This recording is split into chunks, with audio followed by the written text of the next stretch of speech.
Shalom. Selamat pagi jemaat yang dikasihi oleh Tuhan.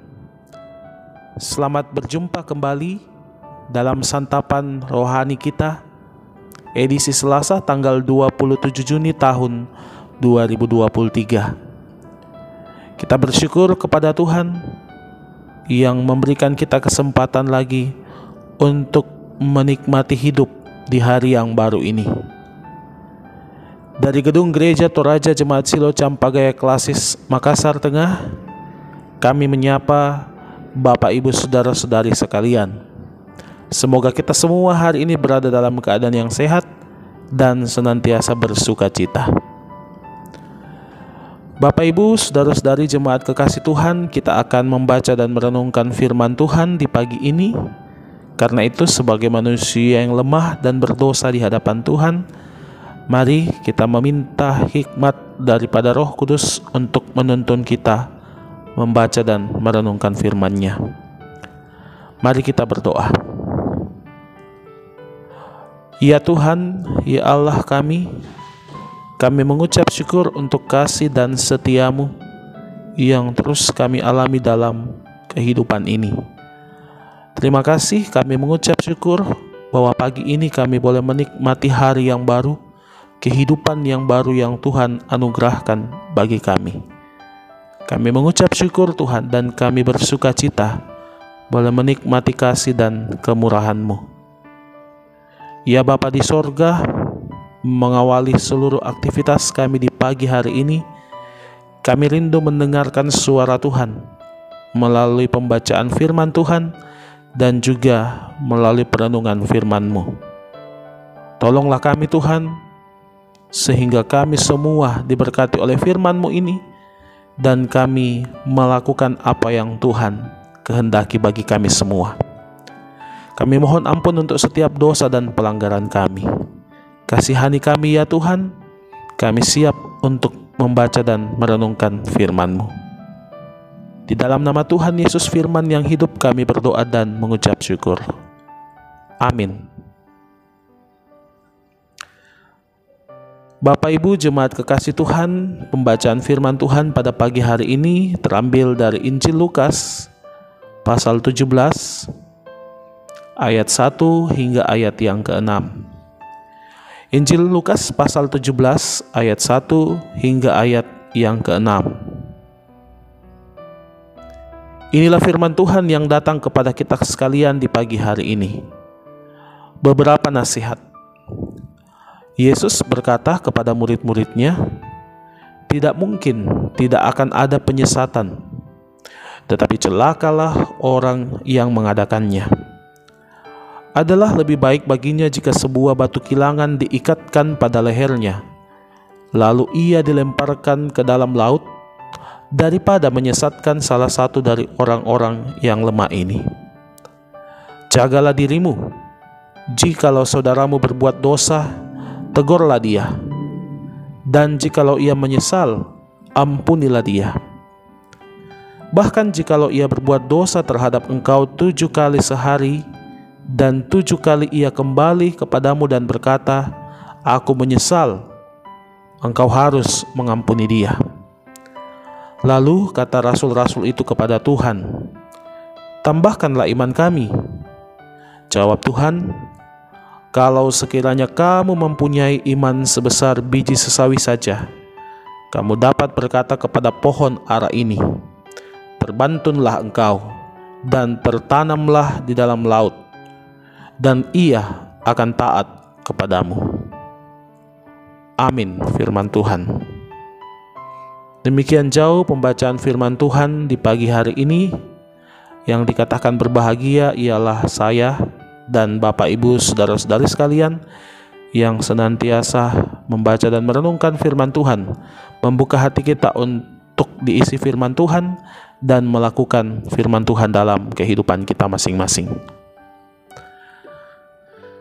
Bapak Ibu Saudara-saudara yang dikasihi oleh Tuhan, melalui pembacaan firman Tuhan pada pagi hari ini kita akan dituntun oleh satu tema, yaitu skandalon, atau dalam bahasa Toraja Mepapusah. Bapak Ibu saudara-saudara jemaat kekasih Tuhan, pengajaran Tuhan Yesus kali ini memperlihatkan betapa ngerinya buah dari penyesatan yang dilakukan terhadap orang lain. Penyesatan dalam bahasa Yunani disebut skandalon. Penyesatan dalam bahasa Yunani disebut skandalon, atau tema kita pada pagi hari ini, yang menjadi kata skandal dalam bahasa Indonesia. Skandalon bisa bermakna jebakan, jerat, atau batu sandungan yang membuat orang lain celaka. Ini sangat berbahaya, terutama jika dilakukan kepada orang-orang yang lemah, yang tidak memiliki cukup kekuatan untuk menghindari jebakan tersebut. Itu bisa kita perhatikan pada ayat yang kedua. Perlu dicatat, pada saat itu ada masalah sosial yang serius di kalangan orang Yahudi. Sebelumnya, Tuhan Yesus menyoroti ketimpangan sosial di antara si kaya dan si miskin Lazarus di Lukas pasal 16 ayat 19 sampai ayat 31. Lalu sesudah itu Yesus kemudian menyoroti skandalon atau penyesatan dalam bacaan kita. Ia lanjutkan dengan menyoroti tentang relasi tuan dan hamba di Lukas pasal 17 ayat 7 sampai ayat yang ke-10. Kemiskinan ekonomi dan sosial adalah buah dari ketamakan atau sikap predator manusia terhadap sesamanya. Dan yang selalu menjadi korbannya adalah orang-orang yang lemah. Bapak Ibu saudara-saudara, Tuhan Yesus mengutuk keras orang yang mengadakan skandalon atau penyesatan. Selama berada di dunia, Kristus memang lebih banyak berada di tengah-tengah orang-orang miskin dan menderita.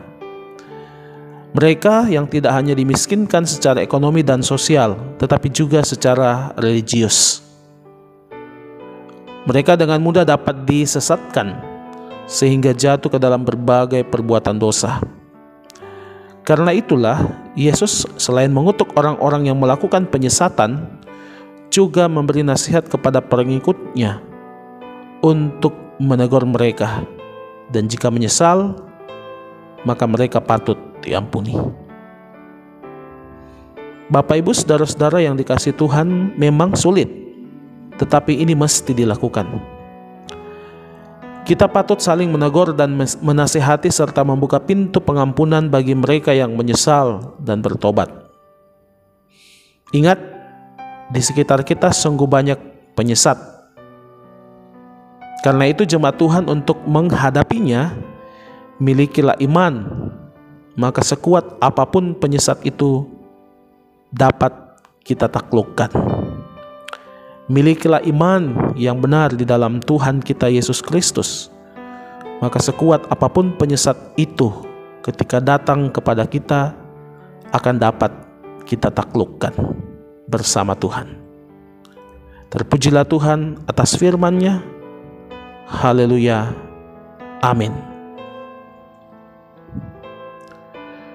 Mari Bapak Ibu jemaat kekasih Tuhan, kita bersama-sama menaikkan doa syukur dan juga permohonan kita bersama-sama di pagi ini. Mari kita berdoa. Ya Tuhan, ya Allah kami, Bapa yang bertahta dalam kerajaan sorga, kami mengucap syukur untuk kebenaran firman-Mu yang boleh kami baca dan kami renungkan bersama-sama. Tolonglah kami untuk menjalankan setiap tugas dan peran kami dalam melayani Tuhan dengan kesungguhan dan dalam ketaatan kepadamu. Mampukan kami untuk saling menegur dan saling menasihati satu dengan yang lain, dan kuatkanlah iman kami sehingga dalam kehidupan ini kami sungguh dimampukan untuk menghadapi setiap penyesatan-penyesatan yang kami jumpai. Terima kasih Bapa di sorga. Kami mendoakan bagi setiap umat-Mu yang merindukan bagaimana Tuhan memelihara kehidupan kami dalam perjuangan hidup kami masing-masing.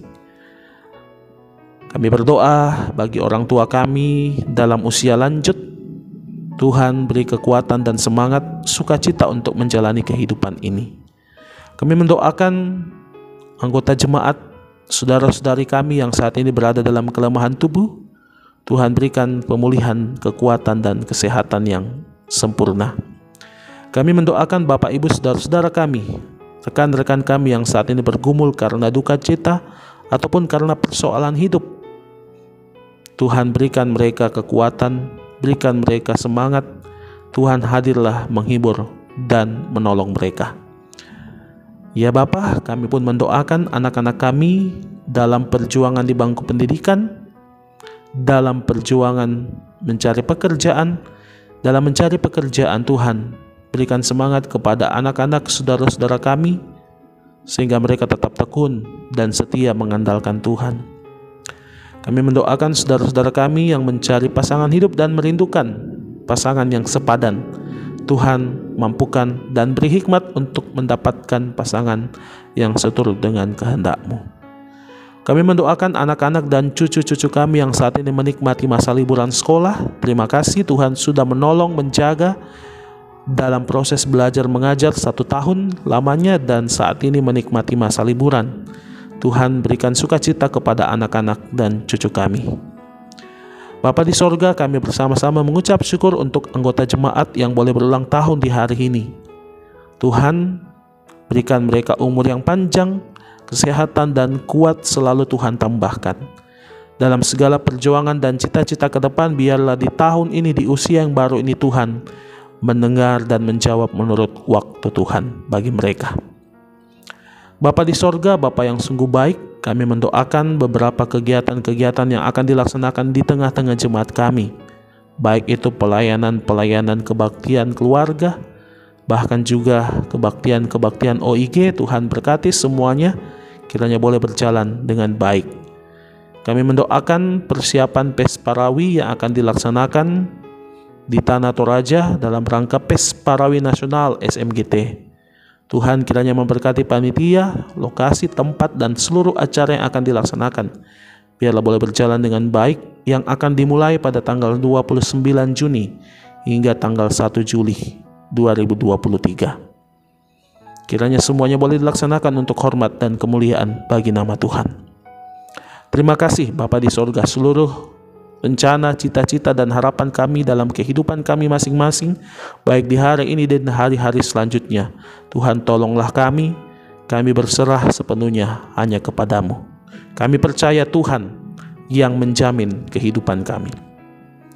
Terima kasih Bapa di sorga, inilah ungkapan syukur kami dan permohonan kami. Bukan kehendak kami yang jadi, melainkan kehendak-Mu yang jadi atas seluruh kehidupan kami. Di dalam nama Tuhan kami Yesus Kristus, Tuhan dan Juru Selamat kami yang hidup, yang sudah mengajar kami doa Bapa kami, bersama-sama demikian. Bapa kami yang di sorga, dikuduskanlah nama-Mu, datanglah kerajaan-Mu, jadilah kehendak-Mu di bumi seperti di sorga. Berikanlah kami pada hari ini makanan kami yang secukupnya, dan ampunilah kami akan kesalahan kami, seperti kami juga mengampuni orang yang bersalah kepada kami. Dan janganlah membawa kami ke dalam pencobaan, tetapi lepaskanlah kami daripada yang jahat. Karena Engkau yang mempunyai kerajaan dan kuasa dan kemuliaan sampai selama-lamanya. Amin. Bapak Ibu saudara-saudara jemaat kekasih Tuhan, demikianlah perjumpaan kita pada pagi hari ini. Kiranya kita semua diberkati oleh firman Tuhan. Selamat menjalani aktivitas kita pagi hari ini, bahkan sepanjang hari ini. Tetap semangat, Tuhan Yesus memberkati kita. Shalom.